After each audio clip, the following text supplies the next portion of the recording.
What is up, Packers fans, and welcome back to the Daily Draft, brought to you by Badger State Brewing in beautiful Green Bay, Wisconsin. I am your host and the publisher of Pack Report, Ross Uglem, and joining me from the CBS 24/7 Sports brethren is McClain Baxley. Did I get that right?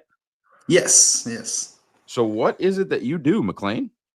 So I'm the publisher and beat writer for GoPokes.com. We cover Oklahoma State athletics. Most football, basketball, a little bit of wrestling and national championship wrestling and softball and baseball. But I'm the publisher and beat writer covering the Pokes all the time. Gotcha. Okay. So, Green Bay using a fifth round selection to select, I'm going to call it defensive weapon, Collin Oliver. Certainly used in a number of ways. Watched a lot of 2023 Collin Oliver. Did not realize until just about 20 minutes ago that he actually had more sacks in his true freshman season than any other year. So that's really, really impressive. But I want to kind of not necessarily establish credibility, but just in today's day and age, there's guys where I'll call them for this call this year, and they'll go, "Oh, he transferred in, played 1 year here, and I didn't write a story on him, so we never met." And then there's guys like I run the North Dakota State site where we reached out during their recruiting process. They played 5 or 6 years of college football, and I've known them for darn near a decade. So, what was your relationship like with Collin? Did you cover his recruitment? I know he was a 4-year guy at Oklahoma State. How often did you get to interact, and kind of what was your sort of level of exposure to Collin Oliver? Yeah, so I got this job in May 2023. So that was after his sophomore year. You're going to 2023, and so I've only been around him for 2 years. But being, the like you said, defensive weapon, he was, a captain. He was a guy that talked to the media a lot. At media days, before games, after practice. I've talked about Colin Oliver a lot. Talked with his family a little bit when he dealt with an injury this past year, and so yeah, he's definitely one of the guys that I'm most familiar with in my 2 years here. Just exposure and how much we talked with him and how much of an impact he had on Oklahoma State's football program, on Oklahoma State athletics as a whole over his 4 years in Stillwater. Can you kind of speak to that? That you're talking about, kind of the overall impact. I know you're only there for the last 2 years, but just kind of the anybody, well, not anybody, but like we have access to his tape, and other folks can just watch old Oklahoma State games on YouTube or Collin Oliver highlights. But there's certainly an aspect of being on the beat, and it's certainly an aspect of being there that you don't understand necessarily, like the impact that a guy can have. What was that for Collin Oliver? So he's a kid from Edmond, Oklahoma. It's about 45 minutes south of Stillwater. So he grew up, going to camps at OSU, being around, going to games, and then like you said, he comes on as a freshman and has the year he does. Makes all Big 12, defensive player of the year or defensive freshman of the year, and just really just breaks out in a year. On a team, on a program that's not known for its defense, right? I mean, this is, you think of the, Brandon Whedon, Justin Blackman, scoring 60 points a game, and the opponent scores 59, they win. So he's a guy that came on and made defense a big deal, under Jim Knowles. And then, 2022 still had a good season. They kind of used him in different roles over his career, but a guy that, especially that we saw it a lot this season because he wasn't playing. He got injured in week 2, and for the rest of the season, he was on the sideline at home games. The week 3, they went to Tulsa, and he was live tweeting the whole game, saying, congrats to, shouting out his teammates, shouting out his coaches. And he was pivotal in recruiting, even though he wasn't on the field contributing. He was still, around the program, around, talking to recruits, talking to alumni. People have known this kid since 2021 and a lot of people before then. So he's a guy that a fan favorite for sure, and has just continued to grow that, even though this past season didn't go the way he wanted to individually or as a team, obviously. But he's just a guy that really embodied that, cowboy culture is what they call it. So from day one, he's been a guy that has really been synonymous with defense in Stillwater, and a guy that really, since that first year, just got broke in and became a captain and a leader for this defense and for this team. Anything memorable you can remember Coach Gundy saying about Collin, or any type of, I don't need it word for word, but any kind of conversations about Collin with Mike Gundy that you remember? A lot. I mean, especially this. It was a bizarre season this last year. They went 3-9. Lost their last 9 games of the season, so there wasn't as much talk about the on-field stuff. They tried to avoid that, and so there's a lot of love shown for Collin Oliver and a couple of their seniors, and veteran guys that end up going to the draft or finishing up their careers this year. So Collin is a guy that from day one he's been Oklahoma State Cowboy. I'm sure he got offers to transfer or go elsewhere, but he wanted to be a Cowboy, wanted to play all 4 years and under 3 different defensive coordinators. So Gunny talks very highly of him, and any anecdotes or on or off the field. I mean, he's a guy that I think Gunny definitely trusted from day one as a guy that was a fixture in his program. What kind of walked me through that 2023 season? It's your first season on the beat. Plays a lot more off-ball linebacker, ends up with 73 tackles, which is basically his entire rest of his career combined. And that goes from, I mean, when you play on the edge as opposed to playing linebacker, things are funneled to you a lot more. The Green Bay Packers are certainly more interested in splash plays, which he has 42 tackles for a loss and 23 and a half sacks. That's what they're looking for from Collin Oliver. You don't draft a kid like him to just, clean up in the run game. But that 2023 season plays all over the formation.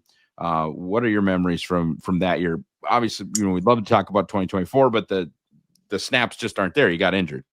Yeah, 2023. So it was the first year of Brian Nardo as defensive coordinator, and so they were kind of figuring out where to use Collin Oliver best. Like that freshman year, he was defensive end on the edge, sacking quarterback, getting in the backfield quickly. Then, like you said, 2023, he was more stand-up linebacker, kind of. Him and Kendall Daniels, former safety, played more of that rover role, and them two kind of working definitely in the middle of the defense. And so he was, doing a little bit of everything, but definitely playing more of a traditional linebacker role for that team. That they had 10 wins, and I think him, Nick Martin, who's also drafted this past weekend, had a breakout year that year in 2023.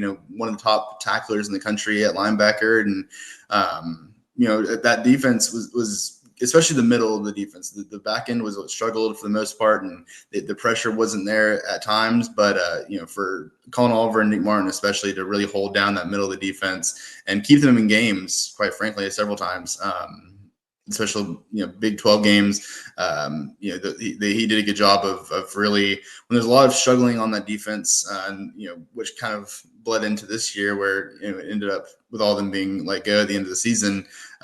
Oliver was definitely a constant positive for that defense, and leading them to the Big 12 championship. Lost to Texas in Dallas, but 10-win season, beating Oklahoma for the last time in the final Bedlam game. So definitely had a huge impact in that first year, Brian Nardo, doing, like I said, a little bit of everything.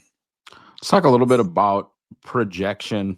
You don't have the productivity, the actual on-field work, the tape, and then marry that to some of this crazy athleticism stuff with the 4.5, 640, the 39-inch vertical jump. That doesn't last until the 5th round if there aren't, pretty significant other holes in the prospect profile. Very, very short arms. He's 6'1 3/4, 240. Wingspan's not big. Arm length isn't big. What do you think how does he win at the NFL level, in your opinion? If this pick goes well, and I'm not trying to be critical because I actually really liked the Collin Oliver pick. If this pick goes well, how do you think it works out in the league? I think finding a spot for him. I think that's something that they kind of struggled with when he was in Stillwater. He's doesn't have the size to be. He's not a true defensive end or edge guy. He's not a true linebacker. He's in that weird middle zone based off his body type. He's got the athleticism. He's got the versatility, like you said. But I think it's going to be crucial for Green Bay to really find his role, what that looks like.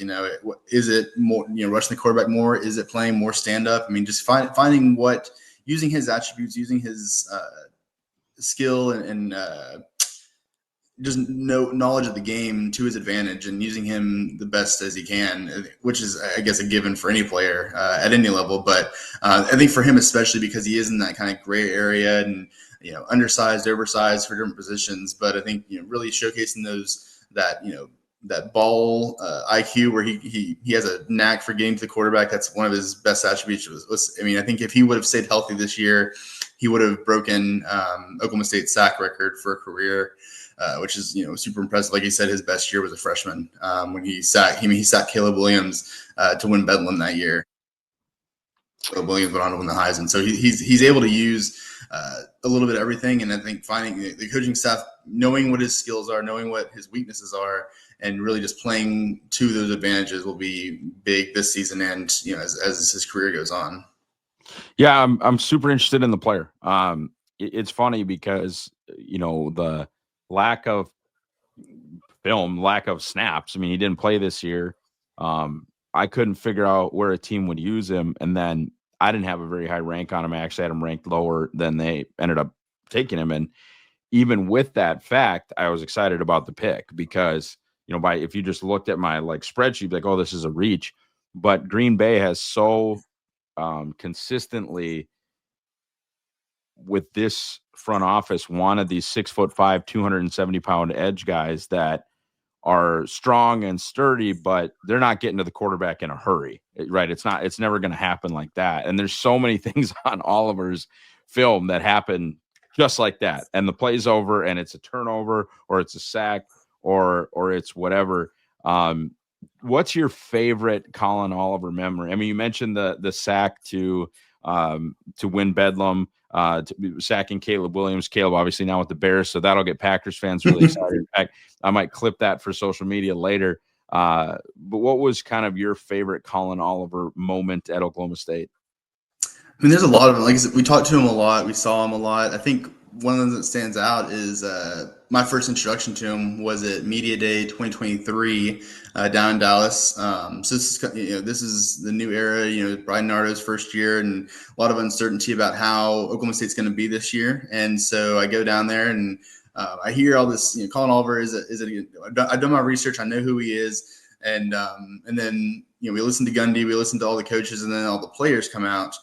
Media Day, and Collin Oliver comes out, wearing a cowboy hat and big boots, and I'm like, oh, we're in Oklahoma now. This is a character, and he's a guy that just continued to do that. I mean, after last year's Bedlam game in 2023, he had a crazy face, and the Oklahoma State official accounts made that face hit their profile picture for a week or so. I mean, he's just such a character, such a charismatic dude off the field. They bring players out after games to talk to us, and he's a guy that always give extra time, make sure that everybody asks their questions and wants to give more than he probably should or that we deserve sometimes, especially, after this year where, things weren't going well.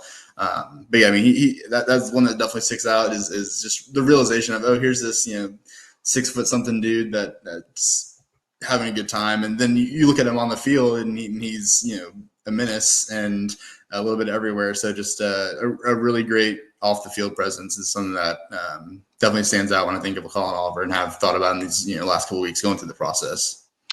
Well, this is kind of a broad question. It's how we wrap all these, and it's sometimes difficult to answer. But I would simply ask, just what are Packers fans getting in Collin Oliver?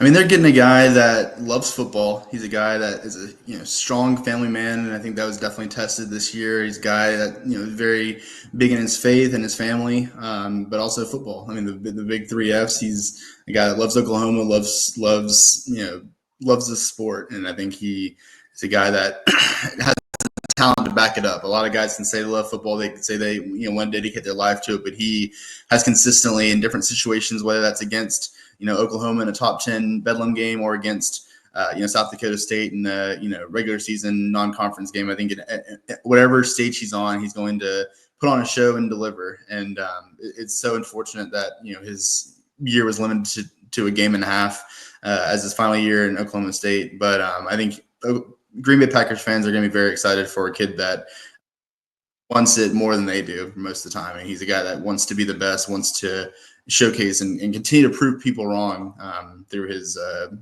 NFL career. All right, McClain Baxley from 24/7 Sports. Thank you so much for your time, man. We really appreciate it. Sure thing. All right, folks. Drink Badger State. Thank you for buying the draft guide, and go Pack Go.